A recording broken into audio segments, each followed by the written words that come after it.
Welcome to another video of Java Under the Hood about arrays. In this demo I will demonstrate how arrays are passed as argument to a method.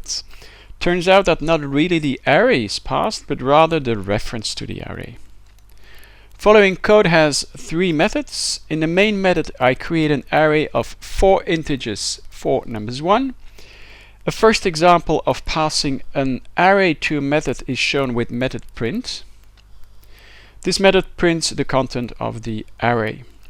After that, method multiply is passed to the array plus an additional integer representing the factor by which each element in the array will be multiplied. Finally, we invoke print a second time.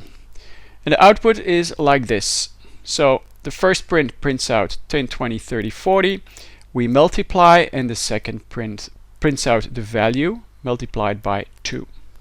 Let's have a look at the memory layout to see what happens behind the scenes. First I set up the stack frame of the main method. Then the declaration of array variable numbers 1 and instantiation of the array. Next, upon invoking the print methods, the Java runtime jumps to the implementation of the method, creating a new stack frame for it. When passing the first argument, numbers 1, to parameter numbers, the parameter will be put at the first position, index 0, in the local variables array of this new stack frame. And its content is a copy of its corresponding argument, numbers 1. Namely the value of 1000. Both numbers 1 and numbers now refer to the same object, the array.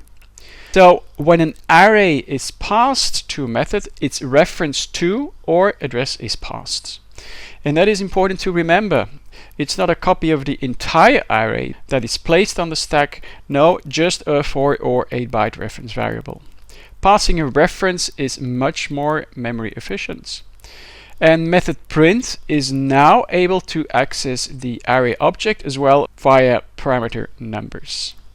The same mechanism is explained in another video of mine, Java reference type method parameters. Method print then prints out the content of the array, which I represent here by 3 dots. And when print is finished, we return to the main methods. Quite a similar story when we invoke the multiply methods.